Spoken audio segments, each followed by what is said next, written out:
예, 지난주 2022학년도 대학 수학능력 시험이 치러진 후에 이제 본격적으로 대입 전형이 시작이 됐습니다.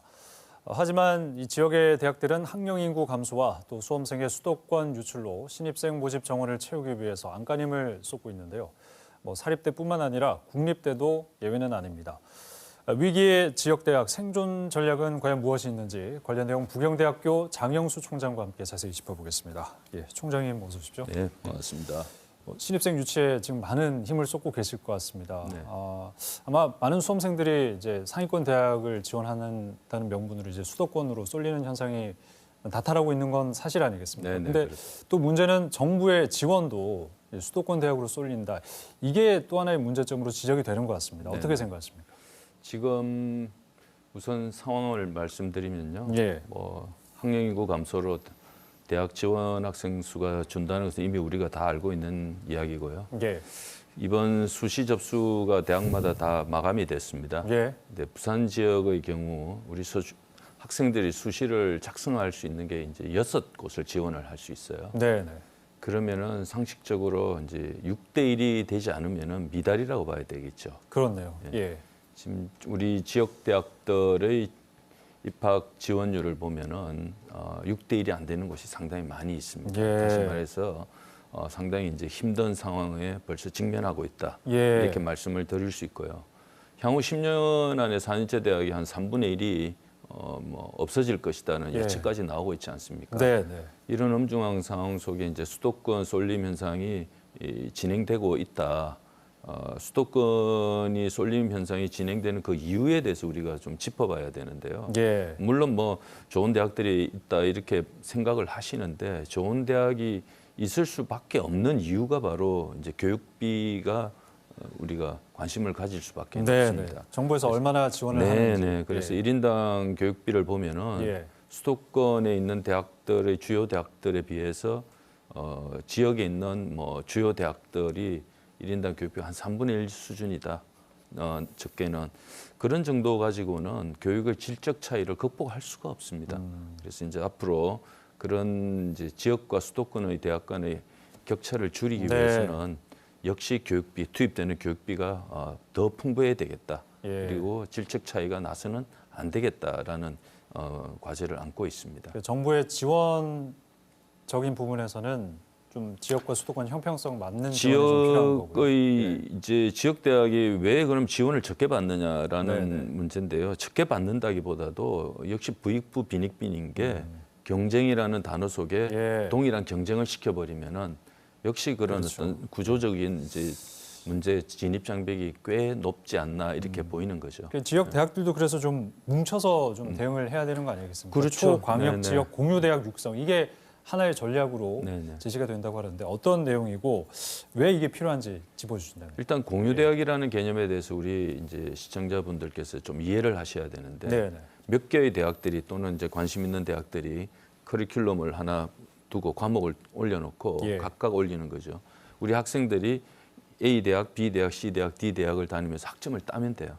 그러면은 졸업할 때 이제 인정을 받게 되고 졸업장을 가지고 이제 사회에 진출을 하게 되는데 그렇다면은 A 대학이 강점을 가진 분야가 있고 B 대학이 강점을 가진 분야가 있겠죠. 그러다 보면 학생들은 이런 저런 전공들을 융합해서 본인 스스로 필요한 융합 전공을 만들어 갈 수가 있는 장점이 있습니다. 그래서 특정한 대학이 모든 분야를 잘할 수 없듯이 각각의 장점을 가진 대학들이 연합을 해서 공유 대학을 만드는 것이 이제 필요한데요. 부울경이라는 초광역 이제 지자체들이 있는 이곳이 문제가 뭐냐면은 메가시티라는 말은 있지만 현재 공유 대학은 경남 지역과 울산 지역의 대학만 하고 있어요. 부산 지역은 빠져 있습니다. 이런저런 이유로 빠져 있습니다만은 내년에는 반드시 부울경이 있는 하나의 대학으로 가야 되겠다. 지금 이런 이제 과제가 있습니다. 뭉쳐서 위기를 헤쳐나가는 것도 중요하지만 각 지역의 대학들이 자체적인 경쟁력을 갖추는 것도 중요한 부분 아니겠습니까? 부경대학교는 지금 어떤 부분을 좀 초점을 맞추고 부경대학은 방금 말씀드린 바와 같이 이제 공유대학을 굉장히 이제 신경을 쓰고 있고요. 여러 대학들과 하고 있는데 특히 지역 균형이 인재 양성이라는 과제를 가지면서 지역을 넘어서 공유대학을 하고 있어요. 저희 같은 경우는 한양대학이나 광운대나 이렇게 해서 지능형 로봇 융합 전공을 같이 공유를 하고 있고 또 지역 내에는 전문대학과 인근에 있는 대학들까지 포함하는 공유대학 그래서 다양한 형태의 인력 양성에 이제 힘을 쏟고자 노력하고 있습니다. 그렇군요. 그리고 의대 설립에 적극적으로 나서고 있다고요? 지금 의대 같은 경우는 부산 지역을 이제 글로벌 암 치료 허브로 우리가 구축하자는 과제를 이제 어젠다를 내고 있지 않습니까? 그런 속에서 임상이 아닌 연구자 중심의 의대 양성, 의과학자 양성을 하고자 합니다. 그 속에 보면 이제 중입자 가속기라든지 동위원소 융합이라든지 이런 방사선 관련된 부분들이 기장 쪽에 이제 구축이 돼요. 그렇죠. 그 곳에 저희 부경대학교 방사선 의과학대학을 설립을 해서 우리 부산의 의료 수준을 높이겠다. 이제 이런 꿈을 가지고 있습니다. 네, 그 지역에서 그 많이 맞는 도와주세요. 인재를 양성해내겠다. 네, 지금 뭐 정부에서도 10년간 의사 과학자를 500명 양성하겠다는 계획은 발표했거든요. 부산 지역의 의료 수준으로서는 반드시 유치를 해야 되겠다. 이런 그 부경대 그러면 방사선 의학과 설립 가능성은 상당히 높다고 보면 되는 건가요? 역시 우리 부산 시민들께서 힘을 모아 주셔야 되겠습니다. 알겠습니다. 시 차원에서도 이제 지산학 협력 시스템 구축 이걸 지금 하고 있는데 어떻게 좀 효과가 있다고 보십니까? 이제 뭐 첫 발을 내디뎠다 이렇게 봐야 되겠죠. 그래서 우리 시장님께서도 지역 대학을 다니면서 많은 노력을 하고 계십니다. 근데 이제 문제는 지자체와 산업계는 교육기관이 아닌 만큼 필요한 인력 양성에 대한 질적인 부분은 대학에 맡겨주는 게 바람직하다 이렇게 생각을 하고요.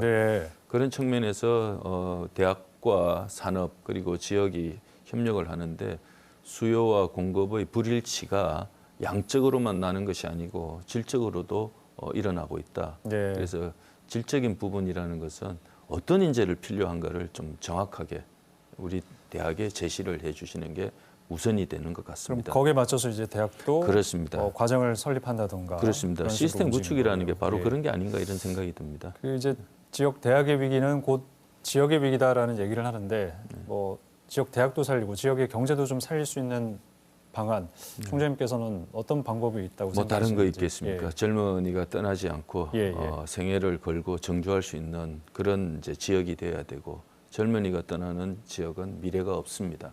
그래서 이런 부분을 우리 시민들도 반드시 기억을 해주셔야 되고요. 좋은 기업들이 부산에 없으면은 젊은이들 머물지가 않습니다. 그럼요. 우리나라 100대 기업 중에 딱 한 곳만 부산에 있어요. 그 외에는 다 다른 곳에 있습니다.